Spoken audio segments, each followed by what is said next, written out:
আল্ট্রাসোনোগ্রাফির রিপোর্টটা দেখে 20 বছর বয়সে ঝুমঝুমকে ডাক্তার সরাসরি বলে দিল, আপনার ফিজিক্যাল রিলেশন করতে হবে, এটাই একমাত্র ইজি সলিউশন। ঝুমঝুম ডাক্তার রেহানার কথা শুনে চমকে গেল। কি লেখা আছে এই রিপোর্টে? আপনার জবাইতে সিস্ট আছে। যদি এটা তরল পানি জাতীয় ঠোসার মতো, কিন্তু অনেকদিন হয়ে যাওয়ায় এগুলো বড় আকার ধারণ করেছে। এই জন্যই আপনার তলপেট ব্যথা হয় আর পিরিয়ডের সময় অতিরিক্ত ব্লিডিং হয়। এখন আমি কি করব ডক্টর? ওই যে বললাম, আপনার ফিজিক্যাল রিলেশন করতে হবে। ফিজিক্যাল রিলেশনের পর যদি এই ঠোসাগুলো আপনি আপনি গলে যায়, তবে আর কোনো সমস্যা নেই আপনার। আমরা মেডিসিন দিব, নিয়মিত খেলে ঠিক হয়ে যাবে। কিন্তু যদি এই ঠোসা না গলে, তবে অপারেশন করতে হবে। আর এই অপারেশনে প্রচুর রিস্ক আছে। যদি কোনো রকম প্রবলেম হয়, তবে আপনি আর কোনোদিন মা হতে পারবেন না, কিংবা আপনি মারাও যেতে পারেন। তাই এই সিস্ট থেকে মুক্তি পাবার সব থেকে সহজ উপায় হচ্ছে ফিজিক্যাল রিলেশন। শুনলাম আপনি এঙ্গেজড, তো তাকে যত দ্রুত সম্ভব দেশে এসে বিয়ে করে নিতে বলুন। ডাক্তারের কথা শুনে ভার্সিটিতে পড়ুয়া ঝুমঝুম আর ওর বান্ধবী ঝুমুর বাসায় ফিরে এলো। ঝুমঝুম বাসায় গিয়ে ওর মাকে সব খুলে বলল। ছোটবেলা থেকেই ঝুমঝুম ওর মায়ের সাথে খুব ফ্রি, তাই কথাগুলো বলতে ওর তেমন কষ্ট বা লজ্জা হয়নি। আর পৃথিবীতে সব থেকে বড় বন্ধুই তো মা, তাই মায়ের কাছে বলতে লজ্জাই বা কিসের। ঝুমঝুমের বিয়ে ঠিক হয়ে আছে ওরই বাবার বন্ধুর ছেলে জিহানের সাথে। এঙ্গেজমেন্টও হয়ে আছে। ছেলে প্রবাসী, ছেলে দেশে আসলেই বিয়ে হবে। ছেলে গ্রিন কার্ড পাচ্ছে না বলে দেশেও আসতে পারছে না। ঝুমঝুমের মা ঝুমঝুমের সব কথা শুনে জিহানকে ফোন দিল। ফোন দিয়ে সবকিছু খুলে বলল, আর বলল, বাবা তুমি তাড়াতাড়ি দেশে চলে এসো, এসে বিয়েটা করে নাও। দেখুন আন্টি, আমি এখন আসতে পারবো না। তাছাড়া আমার প্রমোশনের কথাও চলছে। এই অবস্থাতে কোনো মতেই আমার আসা সম্ভব না। তাহলে আমরা কি করব বাবা? ঝুমঝুম যে দিন দিন অসুস্থ হয়ে যাচ্ছে। তা আমি কি করে বলবো? আমি কি ডাক্তার নাকি? ডাক্তারের সাথে কথা বলুন। ঝুমঝুমের মা ডাক্তারের সাথে গিয়ে কথা বলল। ডাক্তারও সেই আগের কথাগুলোই ঝুমঝুমের মাকে বলল। ঝুমঝুমের মা কিছুই বুঝতে পারছে না কি করবে। রাতে হঠাৎ ঝুমঝুমের মোবাইলে রিং বেজে উঠল। রনক ফোন দিচ্ছে, আর ঝুমঝুম বারবার লাইন কেটে দিচ্ছে। অনেকবার লাইন কেটে দেওয়ার পর রনকের মেসেজ দেখে রিসিভ করে। ঝুমঝুমের ভয়েস শুনে রনক বুঝে যায় ঝুমঝুমের মন খারাপ, কিছু হয়েছে। রনক ঝুমঝুমকে জিজ্ঞেস করে কি হয়েছে। ঝুমঝুম বলে না।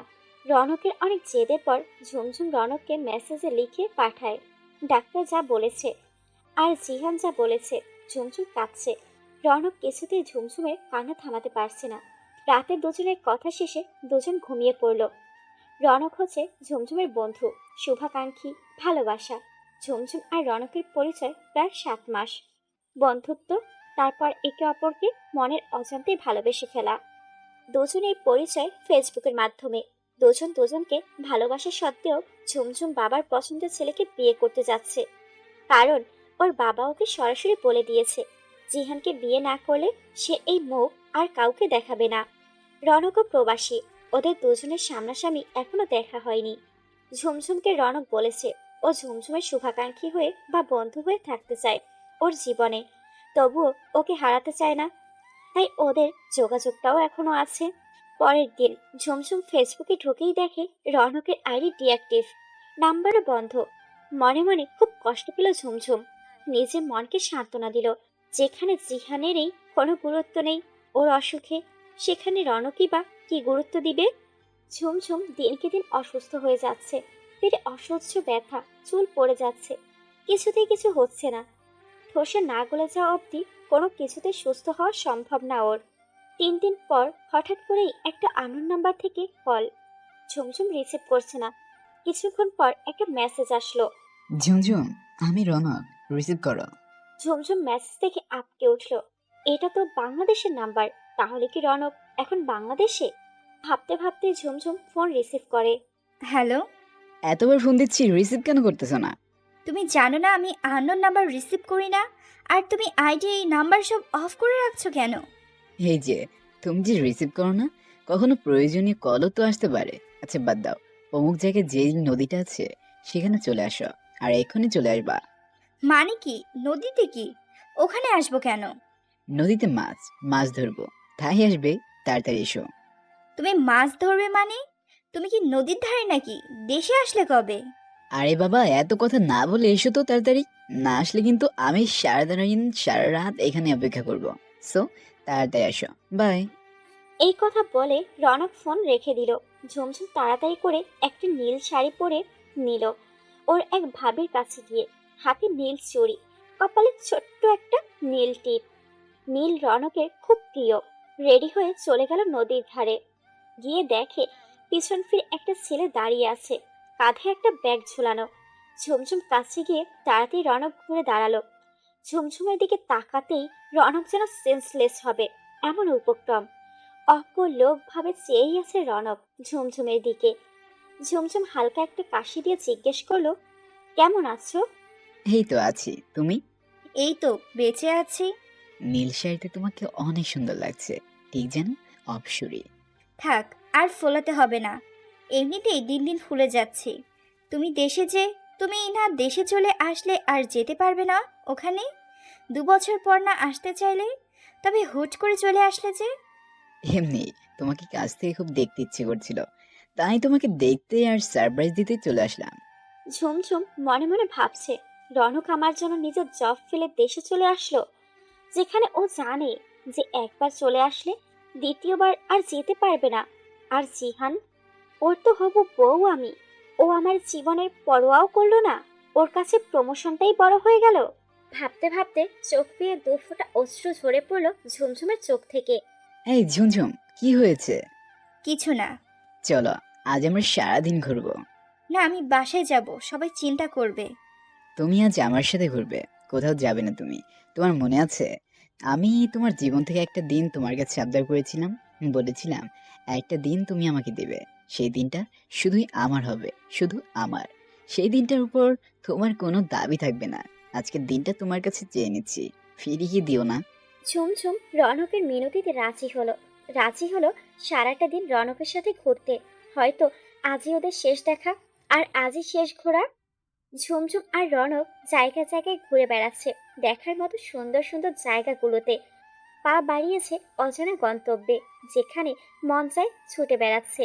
ঘুরতে ঘুরতে হঠাৎ করে বৃষ্টি শুরু হয়ে গেল, সাথে তো বিদ্যুৎ চমকানো আছেই।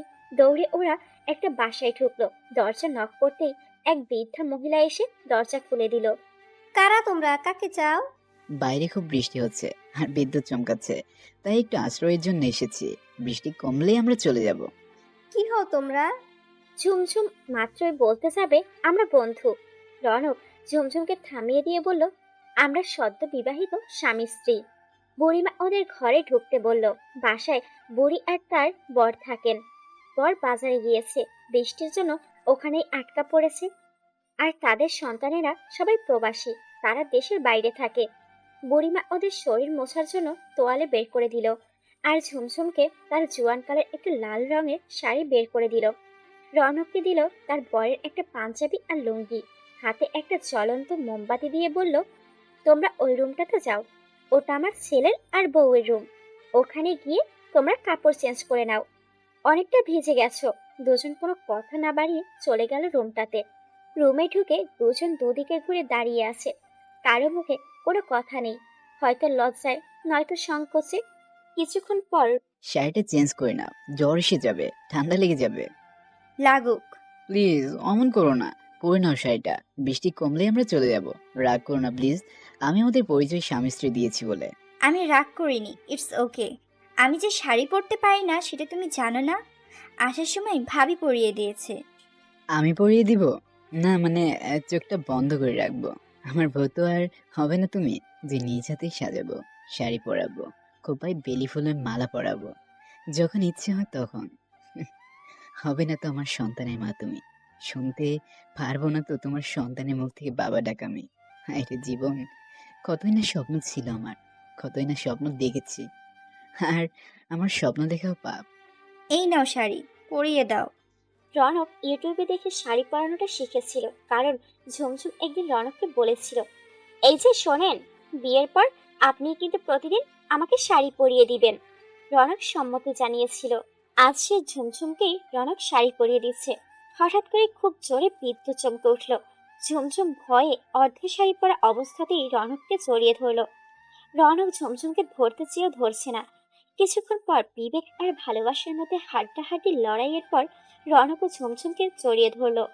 ঝুমঝুমের কপালে রনক তার কাঁপা কাঁপা ঠোঁটে ভালোবাসার টিপ পরিয়ে দিল। রুমের বাতিটা নিভে গেল। দুজন পরিপূর্ণ হলো দুজনায়, দুজনের ভালোবাসায়। কিছুক্ষণ পর বুড়িমা দরজায় নক করে বলল, ফ্রেশ হয়ে এসো তোমরা, আমি খাবার বাড়ছি। দুজনে গোসল করে ফ্রেশ হয়ে বুড়িমার রুমে আসলো। ততক্ষণে বুড়োও এসে গেছেন। বুড়োর সাথে বুড়িমা ওদের পরিচয় করিয়ে দিল। চারজন খাওয়া দাওয়া শেষে কিছুক্ষণ গল্প করলো। তারপর ঝুমঝুম বলল, এবার আমরা উঠি বুড়িমা, বৃষ্টি কমে গেছে। তাছাড়া বাসায় সবাই অপেক্ষা করছে, চিন্তাও করবে। বুড়ো আর বুড়িমার মন খারাপ হয়ে গেল। এতক্ষণ তাদের ভালোই লাগছিল, কিন্তু একটু পরে আবার বাড়িটা ফাঁকা হয়ে যাবে। এই, মন খারাপ করো না, একদম মন খারাপ করবে না। আমরা আবার আসবো দুজনের সাথে গল্প করতে। বুড়ো বুড়ির মুখে হাসি ফোটে। ঝুমঝুম রনকের দিকে নিশ্চুপভাবে তাকিয়ে আছে। ঝুমঝুম আর রনক দুজনের কাছ থেকে বিদায় নিয়ে রাস্তায় বের হলো। কেউ কারোর সাথে কোনো কথা বলছে না। ঝুমঝুম বাড়ির কাছাকাছি চলে এসেছে। থেকে গেলে হয় না পাগলটার জীবনে। আজই আমাদের শেষ কথা, আর আজই আমাদের শেষ দেখা। ভালো থেকো। এই কথা বলে ঝুমঝুম দৌড়ে বাসায় চলে যায়। দুদিন পর খেয়াল করে ঝুমঝুমের আর পেটে ব্যথা করছে না। ডাক্তার রেহানার কাছে যায় ঝুমঝুম। ডাক্তার রেহানা আল্ট্রাসাউন্ড করে দেখে ঝুমঝুমের সিস্টগুলো গলে গেছে। সে অবাক হয়। মিরাক্কেল ভেবে ঝুমঝুমকে বলে, তুমি বেঁচে গেছো, তোমার সিস্টগুলো গলে গেছে। ঝুমঝুম চমকে গিয়ে সেই বৃষ্টির কথা মনে করে, মনে করে রনকের কথা। ডাক্তার কিছু মেডিসিন দিয়ে দেন আর বলেন, এখন আর তোমার কোনো সমস্যা নেই, 1 মাস এই মেডিসিনগুলো খাও, তারপর আমার সাথে দেখা করবে। ঝুমঝুম বাসা চলে আসে। ওর মাকে এসে বলে, সিস্টগুলো গলে গেছে, চিন্তা করো না আর আমার জন্য। ওর মা খুশিতে আত্মহারা। জিহানকে ফোন দিয়ে জানায়। কেটে যায় অনেকগুলো দিন। ঝুমঝুম ওর দিয়ে ঝুমঝুম ওর আইডি ডিঅ্যাক্টিভ করে দিয়েছে সেদিন বাসায় এসে, আর নাম্বারও চেঞ্জ করে ফেলেছে। তাই রনক আর সেদিনের পর ঝুমঝুমের সাথে কোনো রকম যোগাযোগ করতে পারেনি। জিহান গ্রিন কার্ড পেয়ে গেছে। আজ সে দেশে আসছে। আগামী পরশু ঝুমঝুমের গায়ে হলুদ, আর তারপরের দিন বিয়ে। আইডি লগ ইন করে ঝুমঝুম রনককে একটা মেসেজ লিখে, আমার জীবন বাঁচানোর জন্য ধন্যবাদ। শুক্রবারে আমার বিয়ে। জীবনটাকে নতুনভাবে সাজিয়ে নিও। আমাদের স্বপ্নগুলোকে অন্য কারোর সাথে পূরণ করো। ভালোবাসি। মেসেজটা দিয়েই ঝুমঝুম আইডি ডিঅ্যাক্টিভ করে দেয়। আজ ঝুমঝুমের গায়ে হলুদ। সবাই ঝুমঝুমকে হলুদ দিয়ে গেছে। সবার সাথে জিহানও এসেছিল ঝুমঝুমকে হলুদ দিতে। জিহানের মুখে কি সুন্দর হাসি, কিন্তু ঝুমঝুম এই হাসিটাকে সহ্য করতে পারছে না। কারণ যার কাছে ঝুমঝুমের জীবনের কোনো মূল্যই নেই, তার হাসি তো বিষাক্তই মনে হবে। ঝুমঝুম মনে মনে ভাবছে, এই মানুষটার সাথে আমি সারা জীবন সংসার করব কি করে। ছেলেপক্ষ হলুদ দিয়ে চলে গেছে, মেয়ে পক্ষ হলুদ দেওয়া শুরু করেছে। হঠাৎ ঝুমঝুম স্টেজ থেকে দৌড়ে চলে গেল। বেসিনে গিয়ে বমি করতে শুরু করলো। ঝুমঝুম বুঝতে পারছে না কেন এমন হচ্ছে। আজ ঝুমঝুমের বিয়ে। সকাল থেকে হঠাৎ করে এই মাথাটা ঘুরছে, আবার বমি বমিও লাগছে।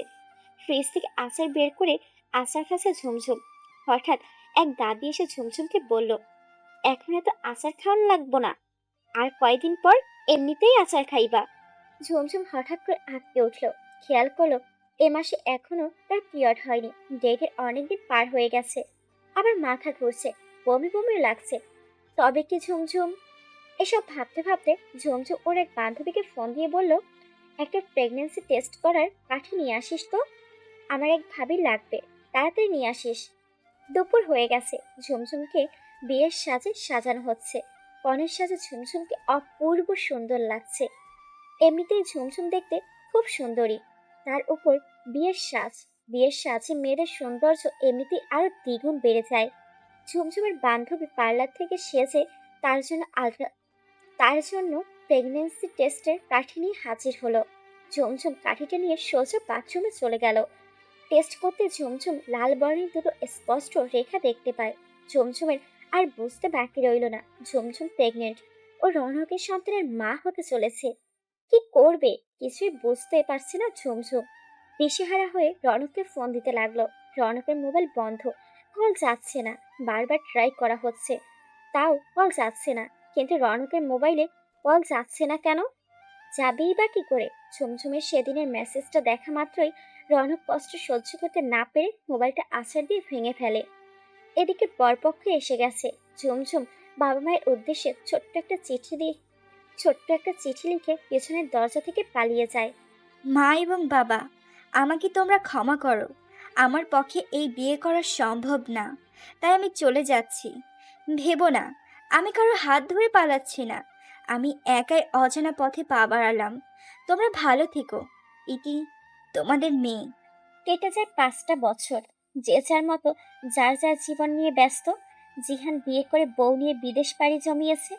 বাবা মা তাদের অন্য সন্তানকে বুকে নিয়ে বেঁচে আছে। ঝুমঝুম বিয়ে করে স্বামী নিয়ে ভালো আছে। এই চিন্তা করে রনক দীর্ঘশ্বাস ছেড়ে ভালো আছে। কিন্তু ঝুমঝুম, ঝুমঝুম কোথায়? ও কি ভালো আছে? ওর পেটের সন্তানটা কেমন আছে? সন্তানটা কি পৃথিবীর মুখ দেখেছে নাকি দেখেনি? নাকি সন্তানটাকে পেটে নিয়েই ঝুমঝুম এই পৃথিবীর মানুষের কটু কথা থেকে বাঁচতে এই পৃথিবী থেকে বিদায় নিয়েছে? কারো জানা আছে? কারোর জানা নেই। রনকের মা খুব অসুস্থ, তাই ডাক্তার রনককে তার মাকে নিয়ে ঢাকা গিয়ে ভালো কোনো ডক্টর দেখাতে বলেছেন। তাই রনক আজ ঢাকার একটি হাসপাতালে তার মাকে নিয়ে এসেছে। সিরিয়াল লিখিয়েছে, মাকে নিয়ে বসে আছে। ডাক পড়লে মাকে নিয়ে ডাক্তারের রুমে ঢুকবে। হঠাৎ করে রনকের চোখে পড়ে একটা মেয়ের উপর। মেয়েটা উত্তুলের মতো সুন্দর, বসে আছে একটা চেয়ারে। আনুমানিক 4 বছর হবে। আনুমানিক 4 বছর হবে মেয়েটার বয়স। মেয়েটার হাতের পুতুলটা নিচে পড়ে গেছে, তাই ওটা ওঠানোর চেষ্টা করছে মেয়েটা। রনক দৌড়ে গিয়ে পুতুলটা তুলে মেয়েটার হাতে দেয়। মেয়েটা মুচকি একটা হাসি দিয়ে রনকের ইশারায় ধন্যবাদ জানায়। রনক চমকে ওঠে মেয়েটার হাসি দেখে। মেয়েটার হাসিটা ঠিক ঝুমঝুমের মতো, আর চোখ দুটো একদম রনকের মতো। রনক মেয়েটাকে জিজ্ঞেস করে, তুমি এখানে কেন? মেয়েটা ডাক্তারের চেম্বার দেখিয়ে দেয় আঙুল দিয়ে। রনক জিজ্ঞেস করে, তোমার সাথে আর কেউ আসেনি? মেয়েটা মাথা নাড়িয়ে হ্যাঁ বলে। রনক জিজ্ঞেস করে, কোথায় সে? মেয়েটা রাস্তা দেখিয়ে দেয়। রনক মনে মনে ভাবে, এত সুন্দর নিষ্পাপ মেয়েটা, অথচ কথা বলতে পারে না। হে আল্লাহ, তোমার এই কি লীলা খেলা, বোঝা বড় দায়। মেয়েটার মাথায় হাত বুলিয়ে বলে, তুমি এখানেই বসে থাকো, কোথাও যেও না, কেমন? মেয়েটা মাথা নাড়িয়ে হ্যাঁ বলে। আর রনক চলে যায় ওর মায়ের কাছে। মাকে মেয়েটাকে দেখিয়ে বলতে থাকে আর আফসোস করতে থাকে যে মেয়েটা কথা বলতে পারে না। হঠাৎ করেই রনক দেখে মেয়েটা কোথায় যেন দৌড়ে যাচ্ছে, আর রনক ওর মাকে বসিয়ে রেখে মেয়েটার পিছনে ছুটতে থাকে। কিছু দূর যেতেই রনক বুকের কিছু দূর যেতেই রনকের বুকের ভিতর ধক করে ওঠে। মেয়েটা সাদা আর কালো রঙের 3 পিস পরা একটা মেয়েকে আম্মু বলে গিয়ে জড়িয়ে ধরেছে। রনকের বুঝতে আর বাকি নেই সাদা কালো 3 পিস পরা জড়িয়ে ধরা মেয়েটা যে পিচ্ছি মেয়েটার মা। আর মেয়ের মাটা যে রনকের চিরচেনা ভালোবাসা। তাই ঝুমঝুম ঝুমঝুম ওর মেয়েকে কোলে নিয়ে আদর করছে, চুমু খাচ্ছে। হঠাৎ করেই ঝুমঝুমের চোখ পড়ে রনকের দিকে। হাসি ভরা মুখটা নিমিষে মলিন হয়ে যায়, চোখ দুটো জলে ভরে যায়। দুজনই চুপ করে দাঁড়িয়ে আছে, চোখ ভিজে যাচ্ছে দুজনেরই। কতটা দিন পর দেখা তাদের, ঠোঁট দিয়ে কোনো কথাই বের হচ্ছে না কারোরই, অথচ মনে মনে বলছে ঠিকই। ভালো আছো তাই না? স্বামী সংসার নিয়ে মেয়ের মাও হয়েছ। খুব ভালো আছি। তুমিও কত স্মার্ট হয়েছো, বিয়ে করে বউ নিয়ে ভালোই আছো, বোঝা যাচ্ছে। কিন্তু কেউ কারো কোনো কথা শুনতে পারছি না, কারণ মনে মনে বলা কথাগুলো বাইরে থেকে যে শোনা যায় না। পুতুল মেয়েটার ডাকে দুজনেরই নীরবতা ভাঙে। আম্মু আম্মু, আমার আইসক্রিম দাও। এই যে মা, তোমার আইসক্রিম নাও, এই নাও। তুমি কথা বলতে পারো? পারবে না কেন? না মানে, ওর সাথে আমি একটু আগে কথা বলেছি, ও মুখে কিচ্ছু বলেনি, ইশারাই সব বলেছে। তাই আমি ভাবলাম। মুখে কিছু বলনি কেন মা? তুমি না বলছো অপরিচিত কারোর সাথে কথা বলবে না, অপরিচিত কেউ কিছু দিলে নেবে না, তাই আমি ইশারায় বলেছি, কথা বলিনি। পাগলি মেয়ে আমার। আমু জানো আঙ্কেলটা খুব ভালো, আমার পুতুল পড়ে গেছিল, সে তুলে দিয়েছেন। এদিকে এক নার্স এসে রনককে ডাকে, আপনার মা আপনাকে খুঁজছে, আপনার মায়ের সিরিয়াল এসেছে, চলুন। আসি, ভালো থেকো, সুখী হও, বলে আর মেয়েটার গালে একটা চুমু দিয়ে রনক ওর মায়ের কাছে চলে যায়। ঝুমঝুম ওর মেয়েকে নিয়ে যেই ডাক্তারকে দেখাবে সেই ডাক্তারের চেম্বারের সামনে চলে যায়। ঝুমঝুমের মেয়ের সকাল থেকে হঠাৎ পেটে ব্যথা, তাই ঝুমঝুম ওর মেয়েকে নিয়ে ডাক্তারের কাছে এসেছে। দুজনের ডাক্তার দেখানো শেষ। বাসায় ফিরে যাবার সময় ঝুমঝুমের মেয়েটা ঝুমঝুমকে বলে, আম্মু। কি মা? ওই যে দেখো আঙ্কেলটা, আমি আঙ্কেলটাকে একটা চুমু দিয়ে আসি। তুমি আমাকে চুমু দিয়ে না বলো, চুমু দিলে চুমু দিতে হয়। আঙ্কেলও তো আমাকে চুমু দিয়েছে, আমিও তো দেইনি, আমি একটা চুমু দিয়ে আসি। আচ্ছা যাও, কিন্তু চুমু দিয়ে বাই বলেই চলে আসবে, দেরি করবে না, কেমন? আচ্ছা আম্মু। মুয়া। উম্মা, বাবুই। আঙ্কেল। এই যে মামনি, তোমরা এখনো যাওনি? ও যাইনি, এখনই চলে যাব। ইনি কে? ইনি আমার মা। ও আচ্ছা, কেমন আছো দুলা? ভালো আছি দাদু ভাই, তুমি কেমন আছো? আমিও ভালো আছি। আচ্ছা, আমার বেশি সময় নেই। আঙ্কেল তাড়াতাড়ি একটু বসো তো। বসবো কেন? আরে বসোই না। আচ্ছা, বসলাম। আসি, টাটা। এই দাঁড়াও দাঁড়াও, তোমার নামটাই তো জানা হলো না। আমার নাম রিমঝিম খান, বাবার নাম রনক খান, মায়ের নাম ঝুমঝুম খান, বাসা ঢাকা। রিমঝিমকে কেউ ওর নাম জিজ্ঞেস করলে ওর নামের সাথে এক করা এই উত্তরগুলো একসাথে দিয়ে দেয়, কারণ ওর মা ওকে এই কথাগুলোই বারবার ওকে শিখিয়েছে। রনকের বুকের ভিতর ঝড় বয়ে গেল। রনকের মা অবাক হয়ে গেল, এ দেখি তার ছেলের নাম বলছে। মা, তোমার বাবার নাম কি বললে? রনক খান। তোমার বাবা কোথায়? তোমার বাবা তোমাদের সাথে থাকে না? আমার বাবা আমার জন্য তারা আনতে গেছে। ওই যে আকাশে জল জল করে কত তারা জ্বলে না, ওগুলো আনতে গেছে। আমি একটু বড় হলে বাবা তারাগুলো নিয়ে একবারই চলে আসবে আমাদের কাছে। তুমি তোমার বাবাকে কখনো দেখোনি? দেখেছি তো, ওই যে আকাশের সব থেকে যে বড় তারাটা দেখা যায়, ওইটাই আমার বাবা। রনক রিমঝিমকে কোলে নিয়ে চুমু খেতে থাকে, আর ঝুমঝুম রিমঝিমের দেরি দেখে ওখানে এসে হাজির হয়। ঝুমঝুম, রিমঝিম কি বলছে? কি বলছে ও? ওর বাবার নাম নাকি রনক খান। রুমঝুম রিমঝিমের হাতটা ধরে বলে, চলো মা, অনেক দেরি হয়ে গেছে, আমি আমার প্রশ্নের উত্তর চাই প্লিজ। রিমঝিম নামটা আমি আমাদের মেয়ের নাম রাখতে চেয়েছিলাম, আর নাম তুমি রিমঝিমই রেখেছ। আবার ওর চোখ ঠিক আমারও মতো। ও বলছে ওর বাবার নামও রনক, তবে কি ও? চুপ করে থেকো না, জবাব দাও। হ্যাঁ হ্যাঁ হ্যাঁ, রিমঝিম তোমার মেয়ে, রিমঝিম আমাদের মেয়ে। ওই বৃষ্টির দিনেই ও আমার গর্ভে আসে, মনে আছে বুড়িমার কথা, বুড়িটার কথা? বৃষ্টি, মনে আছে? আমার সব মনে আছে কলিজা, সব মনে আছে। তুমি আমার জানাওনি কেন? আর তোমার না বিয়ের কথা ছিল? কিভাবে জানাতাম? অনেক ট্রাই করছি, তোমার ফোনে কল যায়নি। আর বিয়ের দিনে আমি জানতে পারি আমি প্রেগনেন্ট, তোমার সন্তান আমার গর্ভে। তাই আমি বাসা থেকে পালিয়ে যাই, ঢাকা কলেজে এক বান্ধবীর বাসায় যাই। ওখান থেকে একটা চাকরি খুঁজে নেই, জব করি, ওকে জন্ম দেই, তোমার পরিচয় বড় করি। এই তো চলছে জীবন। আমি আমার মেয়েকে নিয়ে ভালোই আছি, জানি না কে কেমন আছে। তুমিও হয়তো বউ বাচ্চা সংসার নিয়ে ভালোই আছো। দোয়া করি ভালো থাকো। রনকের মা রিমঝিমকে কোলে তুলে নেয়, চুমু খেতে খেতে বলে, আমার দাদু ভাই, আমার দাদু ভাই। ভালোই বলেছ। হ্যাঁ, ভালো আছি, আমি খুব ভালো আছি আমার মাকে নিয়ে। আমার জীবনে আর কারোর জায়গা হয়নি, কারণ আমি তোমার স্মৃতি নিয়ে সারা জীবন বেঁচে থাকবো বলে সিদ্ধান্ত নিয়েছি। আগেও বলেছিলাম তোমার পরে আমার জীবনে আর কেউই আসবে না। তুমি হয়তো কথাটা সিরিয়াস ভাবে নাও নি, কিন্তু আমি সিরিয়াস ভাবে বলেছিলাম। তুমি বিয়ে করনি? বিয়ে মানুষ কয়বার করে মনে আছে? আমি বিদেশে থাকাকালীন তুমি আর আমি 3 কবুল পড়ে আল্লাহকে সাক্ষী রেখে বিয়ে করেছিলাম। বলেছিলাম আজ থেকে তুমি আমার বউ। তুমিও মেনে নিয়েছিলে, কিন্তু পরে তোমার বাবা মায়ের ডিসিশনে সবটা চেঞ্জ হয়ে গেল। তুমি ভুলে গেলেও আমি ভুলিনি সেদিনের কথা। আর সেদিন থেকেই আমি আমার বউ বলে আর নিজেকে তোমার স্বামী বলে স্বীকার করে নিয়েছিলাম। আর বৃষ্টির দিনটাকে আমি আমার স্ত্রী আর আমার পবিত্র বাসর হিসেবে মনে প্রাণে গ্রহণ করেছি। তাই আর আমার জীবনে কেউ আসেনি, আর আসবেও না কোনোদিন। অনেক হয়েছে, এখন দুজনই থাম। বাকি কথা তোরা পরে বলিস। এবার বাসায় ফিরে চল। আমি তোদের দুজনের আবার বিয়ে দেব, এক করে দেব আবার দুজনের হাত। তোরা দুজন একসাথে থাকবি, আমরা সবাই একসাথে থাকবো। আর আমি আমার দাদু ভাইকে নিয়ে বাকি দিনগুলো কাটিয়ে দিতে চাই। রনক আর ঝুমঝুম দুজনই মাকে জড়িয়ে ধরে। ফিরে আসে তাদের রাজশাহী এসে রনকের মা বিয়ের আয়োজন করে। ফোন দেয় ঝুমঝুমের বাসায় আর বলে ঝুমঝুমকে আমরা খুঁজে পেয়েছি।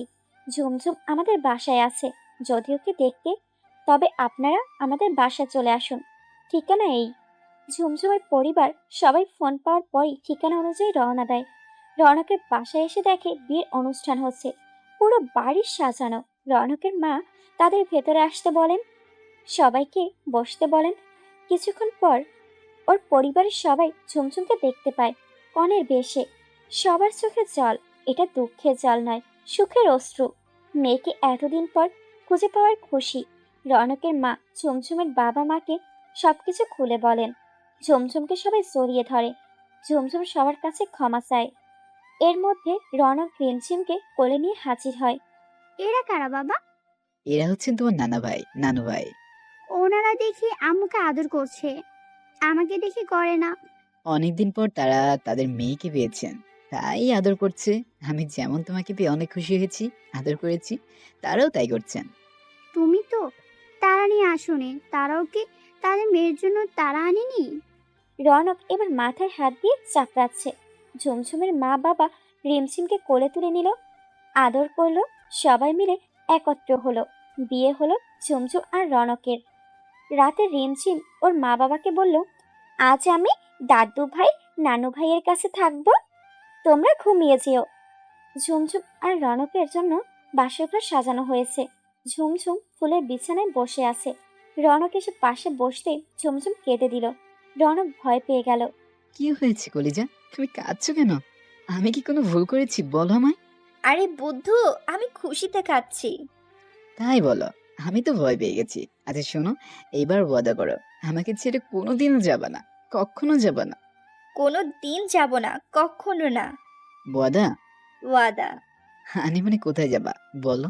নিয়ে যাবে তো? হুম, নিয়ে যাব। কোথায় বলো? বুড়িমার বাড়ি। অবশ্যই যাব, কালই যাব।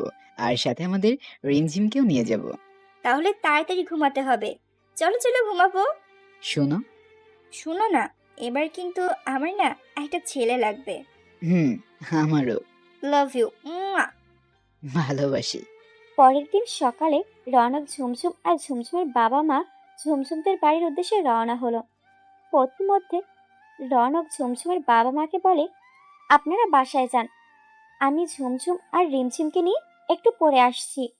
ঝুমঝুমের বাবা মা চলে যায়। রনক ঝুমঝুম আর রিমঝিমকে নিয়ে বুড়িমার বাসায় যায়। গিয়ে দেখে সারা বাড়ি মানুষ থই থই করছে। রনক আর ঝুমঝুমের বুকের ভিতর অদ্ভুত এক ব্যথা অনুভব হয়। আচমকা এক ভয় ভিড় করে ওদের মনে। বুড়িমার আবার কিছু হয়নি তো? ভেতরে প্রবেশ করতে দেখে বুড়িমা আর বুড়ো হাসছে। রনক আর ঝুমঝুম যেন প্রাণ ফিরে পেল। বুড়িমার ছেলেরা আজ বিদেশ ছেড়ে বউ বাচ্চা নিয়ে মা বাবার কাছে একেবারে চলে এসেছে। ফিরে এসেছে তাদের স্বদেশে, মাতৃভূমিতে। তাই প্রতিবেশীরা তাদের দেখতে এসেছে। রনক আর ঝুমঝুম বুড়িমা আর বুড়োর কাছে গেল। বুড়ো না চিনতে পারলেও বুড়িমা ঠিকই ওদের চিনতে নিল।